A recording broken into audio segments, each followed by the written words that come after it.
Hey everyone, welcome to Das House with Thomas Gunn. And today we're just going to do a short, quick video that's seasonal because in just a short while it's going to be Easter. So Germans love to celebrate Easter, and I remember growing up, my mom had lots of Easter decorations and interesting story. When we moved, I was about 10, and my father, I guess, felt that decorations weren't all that important, so he threw the entire box out.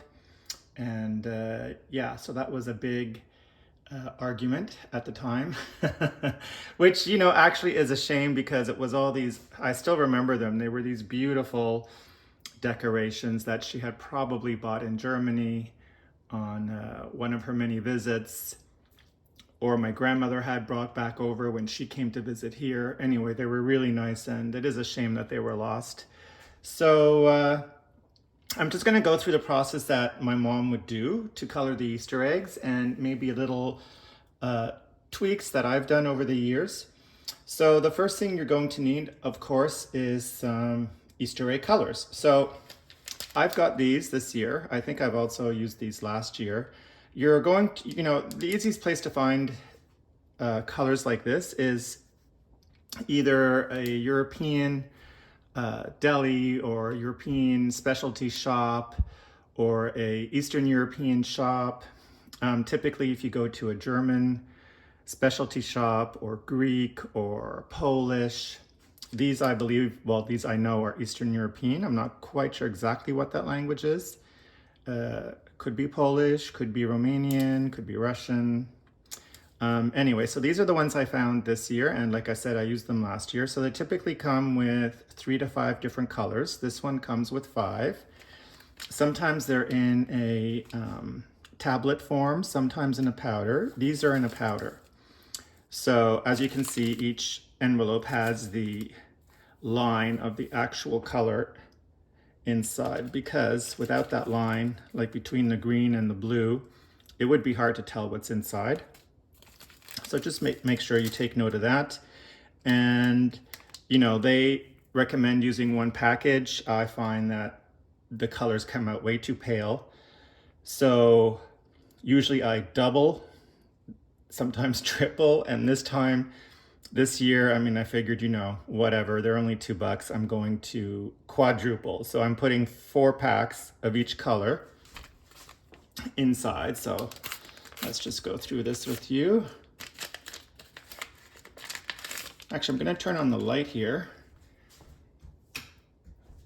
just in case that makes it any brighter. So they come like this. And as you can see, there's the lines on the back. So I'm just going to match up.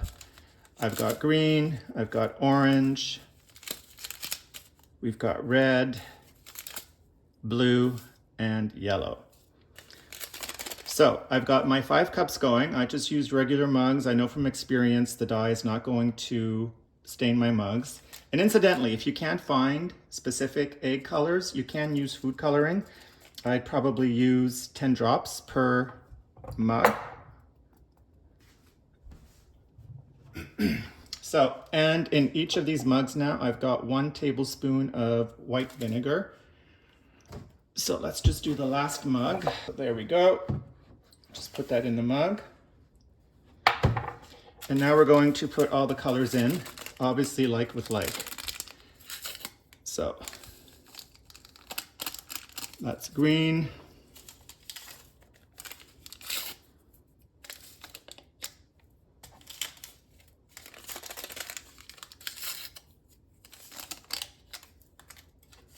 You know what I'll do? I'll do 1 color for you to see from front to start, beginning to end.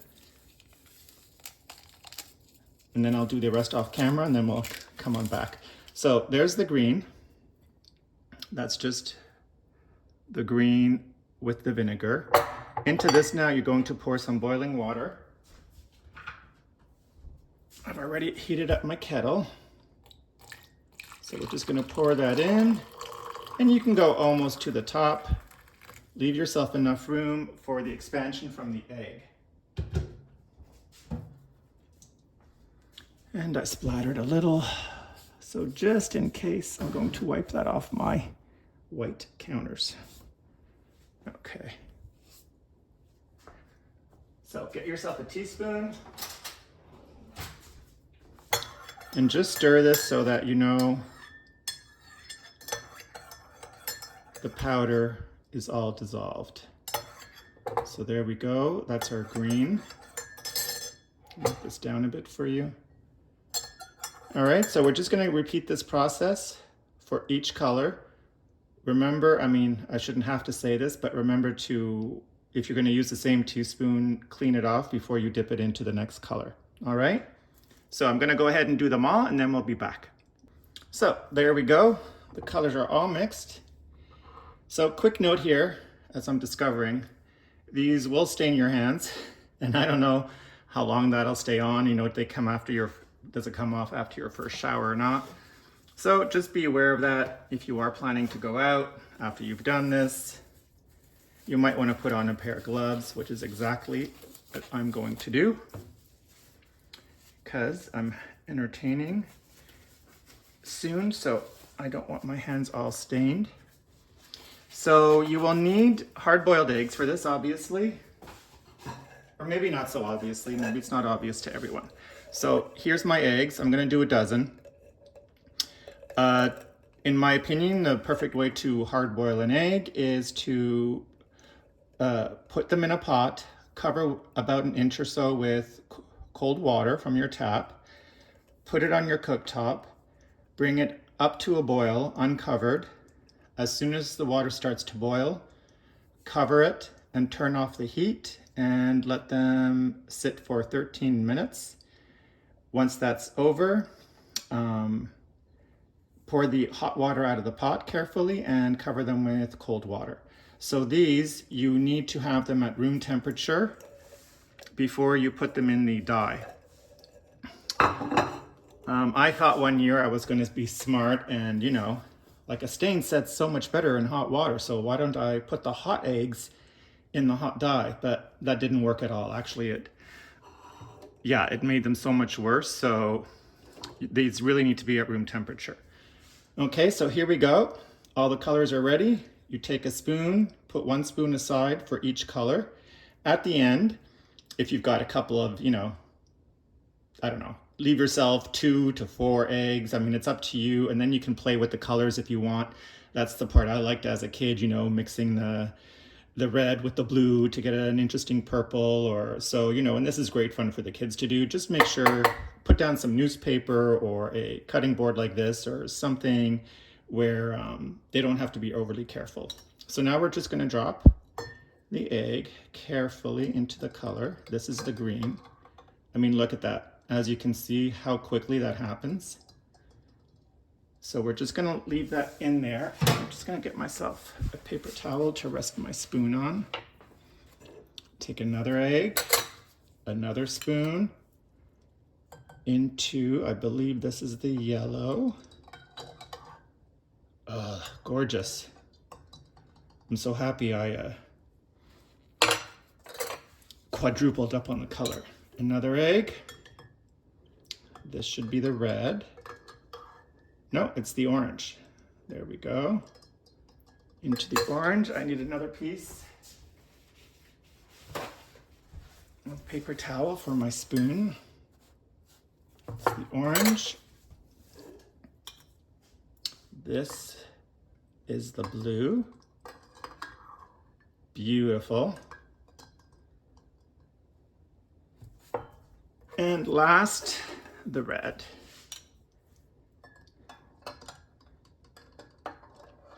You can also use natural products if you're so inclined.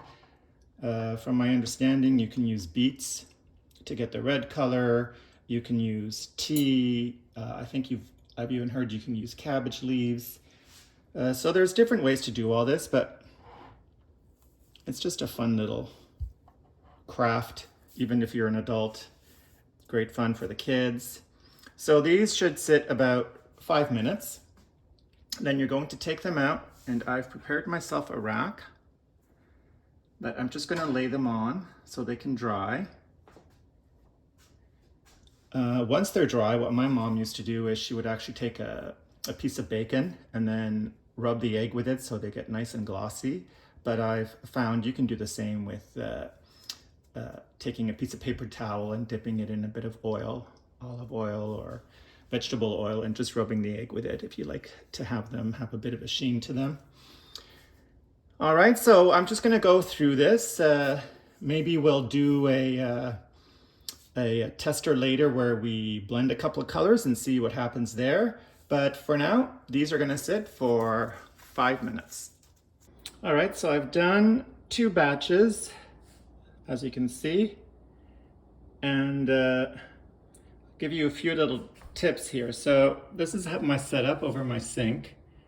I've got them on that metal rack drying, but as you can see, the colors look great, nice and vibrant. I'm glad I quadrupled the mix. And incidentally, the reason you add the vinegar is to intensify the color and to have the color adhere better to your egg. So you need to do the vinegar, and also you have to remember that your eggs should be room temperature once they're hard boiled. So little learning curve. Got my first one here. As you can see, it's a little speckled with green. Notice the stain on my finger. So if you want to avoid that, use the gloves, but the gloves were annoying me, so they came off. What I had done actually, so let's say I had the orange one here, or let's say, so what I did, I had the blue one, let's say, over there, and it had rolled, right? Then I put the orange one between the same 2, what do you call these?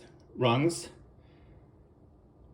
But not thinking that this already had some color on it from the blue, so then the orange rolled around, and that's what caused that.